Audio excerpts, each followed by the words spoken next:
नमस्कार मित्रों, आप सभी का स्वागत है एक बार फिर से Shyam education world YouTube channel में। दोस्तों, आज के इस वीडियो में हम लोग देखेंगे पॉलिटेक्निक इलेक्ट्रिकल इंजीनियरिंग के 6 सेमेस्टर यानी कि फाइनल ईयर में एक सब्जेक्ट है IMRE, जिसका फुल फॉर्म होता है installation maintenance and repair of electrical equipment. तो दोस्तों, इस वीडियो में हम लोग इंपॉर्टेंट क्वेश्चन का लास्ट लेक्चर देखेंगे जो आपके BT UP बोर्ड एग्जाम के लिए काफ़ी ज़्यादा इंपॉर्टेंट होगा। तो चलिए दोस्तों, देखते हैं IMRE का लास्ट लेक्चर। लेकिन दोस्तों, मैं आपको उससे पहले बताना चाहूँगा कि अगर आपने पिछले 3 वीडियो को नहीं देखा है IMRE का इंपॉर्टेंट क्वेश्चन का, तो प्लीज़ आप उसे जाकर देखिए, जिसका लिंक आपको डिस्क्रिप्शन बॉक्स में मिल जाएगा। तो चलिए दोस्तों, देखते हैं अब इंपॉर्टेंट क्वेश्चन का IMRE का लास्ट लेक्चर, जिसमें क्वेश्चन नंबर 1 है हमारा, स्विच से आप क्या समझते हैं, स्विच के कितने प्रकार होते हैं, इनके बारे में आपको बताना है। तो दोस्तों, सबसे पहले आपको हेडिंग डालना है स्विच, उसके बाद आपको उसमें लिखना है स्विच एक ऐसी युक्ति है जिसके द्वारा हम किसी भी विद्युत परिपथ को खोल या बंद कर सकते हैं। स्विच को हम पूरे भार तथा शून्य भार दोनों अवस्थाओं में उपयोग कर सकते हैं, परंतु दोषी परिस्थितियों में स्विच के द्वारा बढ़ी हुई धारा को कंट्रोल नहीं किया जा सकता है। स्विच के प्रकार एंड टाइप्स ऑफ प्रकार। दोस्तों, अब हम देखेंगे कि स्विच कितने प्रकार के होते हैं। तो दोस्तों, कारखानों में विद्युत मशीनों में चलाने के लिए निम्नलिखित प्रकार के स्विच प्रयोग किए जाते हैं, जिसमें पहला है चाकू स्विच, दूसरा है चेंज ओवर स्विच, तीसरा है पुश बटन स्विच, चौथा है नियंत्रण स्विच और पांचवा है शक्ति परिपथों के लिए प्रवर्तन स्विच।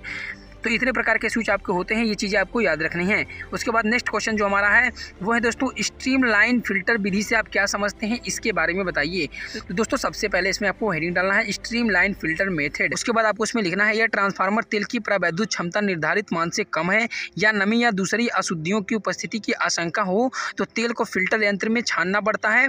यह ऐसी यंत्र व्यवस्था है जो गर्म करने, छानने और सुखाने तीनों कार्य निर्वात में कर सकती है, क्योंकि सिर्फ छानने से नमी और धुली हुई वायु अलग नहीं किए जा सकते हैं।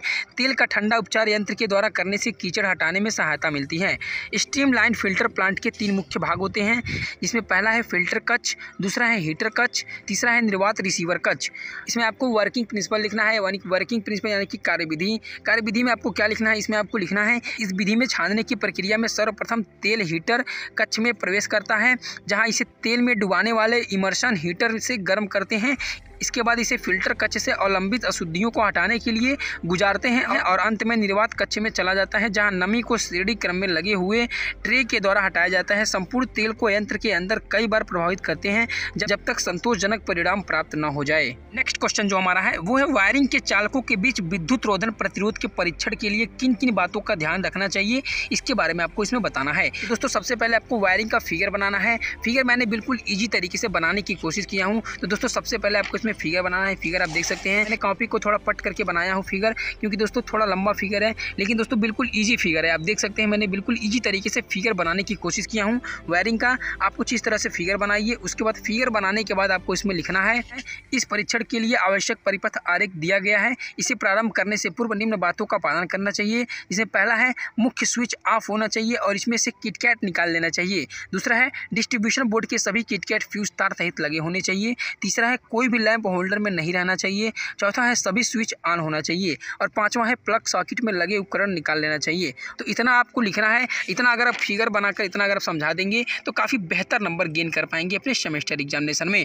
नेक्स्ट क्वेश्चन जो हमारा है वो है ट्रांसफार्मर को प्राप्त करने से पूर्व क्या क्या निरीक्षण, क्या क्या जाँच किए जाते हैं, आपको इसके बारे में बताना है। तो दोस्तों, सबसे पहले आपको इसमें लिखना है ट्रांसफार्मर को प्राप्त करने से पूर्व निम्नलिखित निरीक्षण किए जाते हैं, जिसमें पहला है परिणाम मित्र टंकी अथवा तेल नालियाँ दांतेदार नहीं होना चाहिए। उसके बाद दूसरा है सभी सुरक्षा उपकरणों की फिटिंग जैसे बुकुज, रिले आदि टूटी नहीं होनी चाहिए तथा सारे सुरक्षा उपकरणों का प्रचालन करके जांच करें कि सुरक्षा उपकरण आवश्यक निर्धारित मापदंडों के अनुसार कार्य कर रहे हैं या नहीं कर रहे हैं। उसके बाद तीसरा है कुंडलन के विद्युत रोधन प्रतिरोध का परीक्षण किया जाना चाहिए। उसके बाद चौथा है तेल के तल का परीक्षण करके देखा जाता है कि वह निर्धारित स्तर तक भरा है या नहीं। साथ ही तेल तलदर्शक शीशा टूटा तो नहीं है जांचें। ट्रांसफार्मर से तेल के रिसाव की जाँच आदि करनी चाहिए। उसके बाद पांचवा है सामान्य निरीक्षण जैसे ट्रांसफार्मर की सभी भागों की टूट फूट, सुरक्षा उपकरणों की जांच तथा सभी नट बोल्ट के कसाव आदि का निरीक्षण करके कोई दोष पाने पर निर्माणकारी कर्मचारी को आवश्यक कार्रवाई हेतु सूचना प्रदान करें। नेक्स्ट क्वेश्चन जो हमारा इसमें है वो है प्रेडर मोटर के यांत्रिक दोषों की व्याख्या कीजिए। तो दोस्तों, इसमें आपको लिखना है प्रेडर मोटर में यांत्रिक दोष निम्नलिखित हैं, जिसमें पहला है बियरिंग एवं स्नेहक व्यवस्था में दोष, दूसरा है सिरा प्लेटों में दोष, तीसरा है वायु संचरण एवं शीतलन व्यवस्था में दोष, चौथा है यांत्रिक भागों में दोष और पांचवा है ब्रूस अवस्था में दोष। तो सबसे पहले हम लोग देखेंगे बियरिंग एवं स्नेहक व्यवस्था में दोष, इसमें कौन कौन से दोष होते हैं, आइए इसको देखते हैं। तो दोस्तों, इसमें आपको लिखना है स्नेहक व्यवस्था में कमी के कारण बियरिंग गर्म होने लगते हैं, जिसके कारण मशीन के अन्य भाग प्रभावित होते हैं। हैं। मशीन का अधिक तापमान बढ़ने के कारण विद्युत रोधित तार चालकों को हानि हो सकती है। बियरिंग में दोष मुख्यतः दोषी स्नेहक का प्रयोग तथा लंबे समय तक मशीनों के घूमने वाले भाग से टकराने के कारण आवाज़ करती है। नट बोल्ट ढीला होने के कारण भी सिरा प्लेटें आवाज़ करती हैं। उसके बाद दूसरा आपका इसमें है सिरा प्लेटों में दोष। अब हम लोग देखेंगे कि ट्रांसफार्मर की सिरा प्लेटों में कौन कौन से दोष होते हैं। इसमें आपको लिखना है यदि सिरा प्लेटें ठीक प्रकार से नहीं गई हैं तो मशीनों के घूमने वाले भाग से टकराने के कारण आवाज़ करती है, या नट बोल्ट ढीले होने के कारण भी सिरा प्लेटें आवाज़ करती हैं।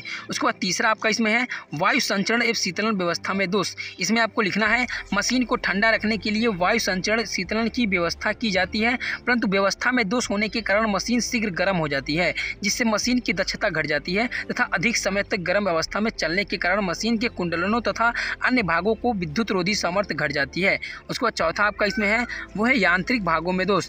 इसमें आपको लिखना है मशीन के घूमने वाले भाग का ढीला बंधा होना, शाफ्ट का टैंक होना, झुका होना या गुणक भाग का असंतुलित होना यांत्रिक दोष के अंतर्गत आते हैं। उसके बाद नेक्स्ट और लास्ट आपका है ब्रूस अवस्था में दोष। इसमें आपको लिखना है ब्रूस का ठीक प्रकार से संपर्क न करना, संपर्क सतह पर चिंगारी का बनना ब्रूस दोष के अंतर्गत आते हैं।